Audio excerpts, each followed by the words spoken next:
వేముల వీరేశం గారు కాంగ్రెస్ పార్టీకి సంబంధించిన ఎమ్మెల్యే ఫోన్ లైన్లో సిద్ధంగా ఉన్నారు. వీరేశం గారు నమస్కారం సార్. నమస్తే సార్. సార్ ఈరోజు బడ్జెట్ని ప్రవేశపెట్టింది కాంగ్రెస్ సర్కార్. సో దానికి counter already BRS party start చేసింది. మీరేం చెప్తారు? అంటే బీఆర్ఎస్ గడిచిన 10 సంవత్సరాల్లో చేసినటువంటి గాయాల్ని, గడిచిన 10 సంవత్సరాల్లో చేసినటువంటి విధ్వంసాన్ని సవరించి సరిచేస్తూ ప్రజల జీవితాలలో గుణాత్మకమైనటువంటి మార్పు తీసుకురావాలనే ఉద్దేశంతో పెట్టినటువంటి బడ్జెట్ ఈ రోజు కాంగ్రెస్ పార్టీ కాంగ్రెస్ ప్రభుత్వము గౌరవ ఆర్థిక శాఖ మంత్రి పెట్టినటువంటి బడ్జెట్. అంటే ఈ బడ్జెట్ ఒక్కొక్క రంగానికి కేటాయింపులు చూసిన తర్వాత ఒక్కొక్క రంగంలో జరిగిన విధ్వంసాన్ని ఇక్కడ ప్రస్తావించిన తర్వాత వాళ్ళ ఫీజులు ఎగిరిపోయి వాళ్ళు ఏం చేయాలనో అర్థం కాక రేపు బడ్జెట్ లో జరిగే చర్చలో కూడా వాళ్ళ పాస తేలిపోద్దనే ఉద్దేశంతోనే దాడి పెట్టింది అనేటువంటిది నా యొక్క ఉద్దేశం. వీరేశం గారు, నిండు అసెంబ్లీలో అబద్ధాలు చెబుతున్నారు ముఖ్యమంత్రి. రైతులకు దగా చేసింది కాంగ్రెస్ సర్కార్. 24 గంటలు కరెంట్ ఇస్తుందా సవాల్ చేస్తున్నామంటూ కూడా హరీష్ రావు గారు వ్యాఖ్యలు చేశారు. ఆ సవాల్కి స్వీకరిస్తారా? 100% హరీష్ రావు గారు చెప్పేదే అబద్ధాలు. 24 గంటల ఉచిత కరెంటుని తీసుకొచ్చిందే ఆనాడు రాజశేఖర రెడ్డి గారి గవర్నమెంట్.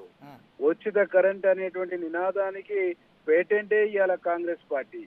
ఉచిత కరెంట్ అనే నినాదాన్ని తీసుకొచ్చి దేశానికి ఒక ఆదర్శంగా చూపించిందే కాంగ్రెస్ పార్టీ.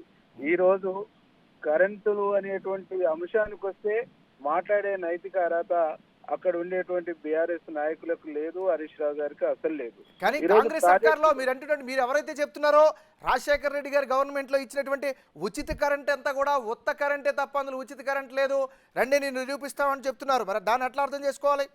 100% మేము కూడా హరీష్ రావు గారికి ఛాలెంజ్ చేస్తున్నాం. మీ పీరియడ్ లో 24 గంటల కరెంటు ఏ ఒక్క రోజు ఇచ్చినా మేము దేనికైనా రెడీ. నేను కూడా రైతునే. నాకు ఒక 35 ఎకరాల భూమి ఉంది.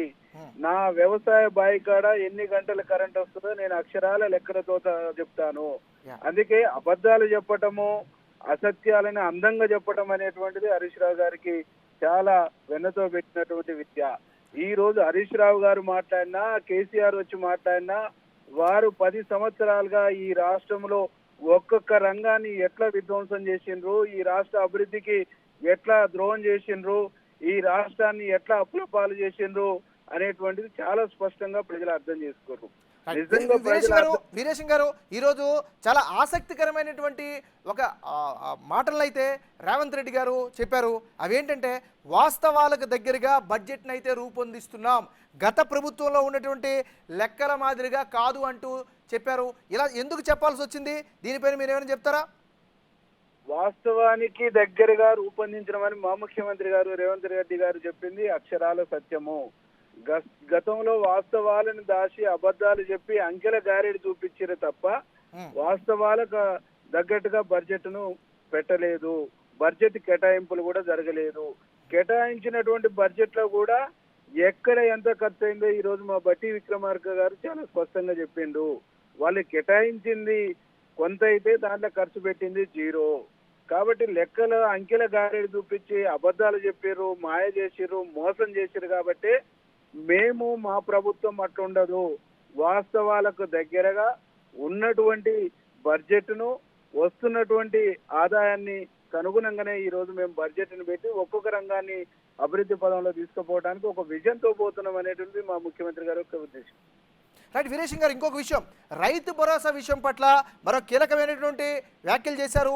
ఈసారి అర్హులకు మాత్రమే ఖచ్చితంగా ఇస్తాం, గత ప్రభుత్వంలా కాదంటూ మరోసారి బలంగా చెప్పారు.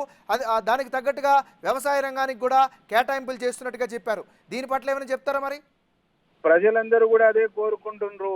ప్రజలు వందల ఎకరాలు భూములు ఉన్నటువంటి రియాల్టర్స్ కు రైతు బంధు అవసరం లేదంటారు. ప్రజలు కూడా 100 ఎకరాలు ఉండేటువంటి వాళ్ళకి అవసరం లేదంటారు. నిజంగా భూమిని నమ్ముకొని, మట్టిని నమ్ముకొని, భూమిలో చెమట చుక్కలు రాలుస్తున్నటువంటి రైతులకు, కష్టపడుతున్నటువంటి రైతులకు, వ్యవసాయమే వృత్తిగా బతుకుతున్నటువంటి వాళ్ళకు రైతు బంధు కావాలనేది ప్రజల యొక్క ఒపీనియన్.